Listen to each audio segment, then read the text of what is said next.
Welcome to the Tin Cantina. So we recently finished the Tin Cantina. It's our third cabin here in Kentucky. And I just finished a full tour video and a complete build video of this cabin. What I didn't get was the part that makes it the Cantina. I told you guys when it was done, I'd take you on a tour of the outdoor kitchen. The last time we were here, we finished up on the inside, got most of the punch list done. I'm still finishing a little bit now. And the outside here was just a total disaster. So since we've been here now, we got her all finished up. I didn't think it'd be single digits with 4 inches of snow, but got most of it shoveled off. It's warmed up a little bit. I think it's melting. There's enough here we could take a look and see what we're working with. So if you're new here, welcome to Steve's Build Life. This is the Tin Cantina. Like I said, it's our third cabin here in Kentucky. We built this cabin in my shop, put it on a trailer, and hauled it down here. And when we set it up, it's like this big tower sitting on the middle of a hill, and I thought, man, it needs something else.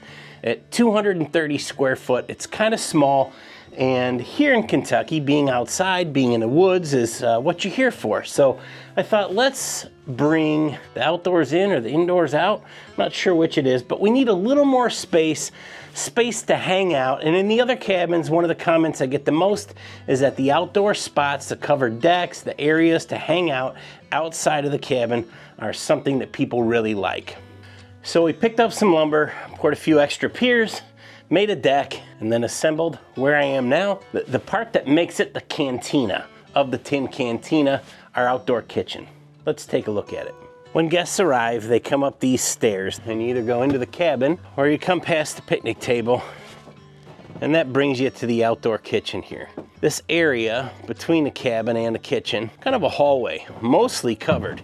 That overhang comes darn near to the wall. And you come to our Weber grill. This is a 3-burner Spirit grill where you can open it up.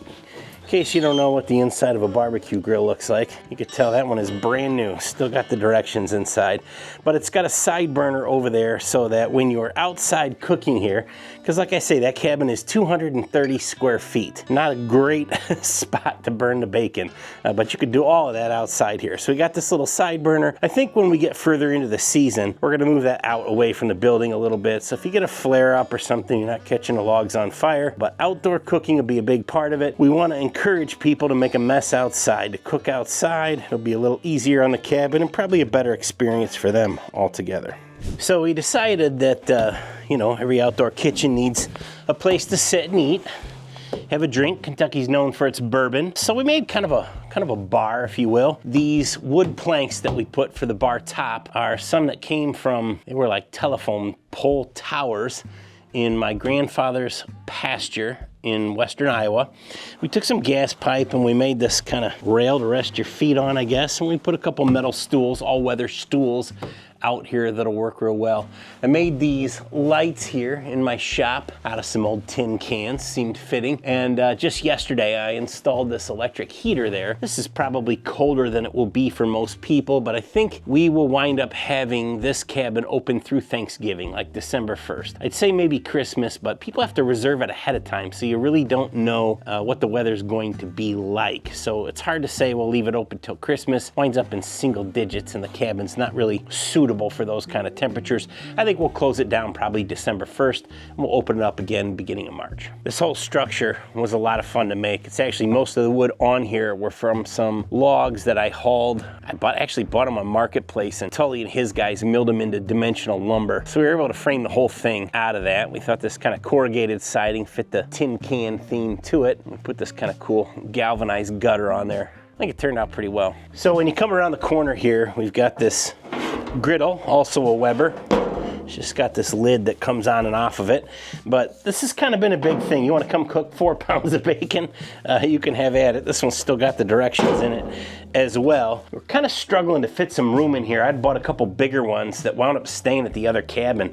We were going to put them in here and threw them on the porch there just so we could use them till we're ready to open this. And we kind of realized they were too big. In this cabin, being as small as it is, you can maybe sleep a couple in the queen bed with a kid on a bunk. That's about it. So maybe you rent the other cabin and your group kind of congregates over here. I think this would be a fun place to hang out. But your cooking needs out here are not for a group of 12. It's really for, you know, maybe 4 4 people, somebody sleeps on the floor or something, but I'm staying here by myself, like I say, for 10 days, and that place is a disaster in there. There's definitely not enough room for a family of 4 for a week. So a little bit smaller grill and griddle, I think it'll work out pretty well. We got kind of some cool signs and things like that. I've got some of this stuff from some of my other, I don't know, just exploits, stuff that I had at home, other cabins, whatever. Obviously, again, bourbon's kind of a big deal here in Kentucky. So we got some empty bottles for that, some little cabin things, and some just basic decor, some old tools and street signs, things I thought were cool. We put these big cutting boards in all the cabins. If you don't want people cutting raw chicken on your countertop, give them a place to do it. So we put these big cutting boards that I get from Sam's Club on there. There's no oven inside, so we just put kind of an air fryer toaster oven out here. If you really want to heat up your taquitos while you're watching the game, that's the place to get it done. I've got a few gallons of this RV antifreeze that is slushy. That's concerning. Anyways, the frozen RV antifreeze that we pour down the drains and in the toilet in the off season, which I'll do when I leave here now, so it's good until the spring. And of course, you gotta have a tin can, garbage can for the tin cantina. I don't know what good an outdoor kitchen with a bar that you can cook and grill and barbecue is without a 65-inch widescreen. This one's not set up yet. I'll do that later today. But people could come out and I could just see sitting out here, cooking a meal, hanging out when the weather's beautiful, watching the game, watching a movie, some Netflix. I'm looking forward to that, and the guys that helped me build this are too. So we'll be back here definitely when the weather's a little warmer and be hanging out. You know, we go back and forth, and I think the idea of a calm, rustic cabin in the woods is great, and that's what this is. If that's for you, leave the TV off. But I think my wife said it best. I love camping, just not too much camping. And that's just it. We come out here to have a good time. You got a bed to sleep on, you got climate control. When the weather's nice, you come outside, maybe go for a hike on the property, maybe go to the Red River Gorge, come back, and just to be able to hang out, relax, watch a movie. That's my kind of evening. You know, I've got lots of wilderness trips under my belt, lots of time spent sleeping on the dirt, doing all the things. That ship has sailed for me. Not to say I'll never do it again, but I got nothing to prove. Wi-Fi, big screen TV, and of course, Pac-Man. Why wouldn't you? Why do they keep coming back to life? Oh, you go at the other side. How many of you guys remember playing this game at Pizza Hut when you were a kid? You'd beg your parents to give you a quarter so you could play a game. That is literally the most video game that I have played in like the last 40 years. How do you turn it? There we go. Anyways, this is kind of a funny thing I picked up on Marketplace. That's something funny for people to do, kind of old school. I don't think this one has a whole bunch of other games. I don't know, the other one in the other cabin's got like 20 games in it. I think this is just Pac-Man. Grilling and chilling, that's what it's about. So one of the things I thought of that would be fitting for the tin cantina is to have a bunch of tin cans in here. And not just ones that are on display, but ones that families can customize for their own. That's one that I made for my family. Frankenstein lost one of his bolts. But I've got some paint and things inside the cabin staying warm right now, some paint brushes. People can certainly bring their own from home. There'll be something in the Airbnb listing about bring a tin can or paint one while you're here, but leave your family's mark and we'll put it on the shelf. I'm sure the shelf will fill up and we'll put them all over the place. That'll be a lot of fun. This is another area here, and I will do, before this video's over, I've got a Dremel that I will use to carve our family's crest or something, some graffiti, whatever it is. If any of you have ever been to Gino's East in Chicago, that's close to where I grew up, if you can't tell from my outrageous accent. When I was a kid, my mom would take me downtown. I had to go to Northwest Medical Clinic for some things and stuff when I was a little kid.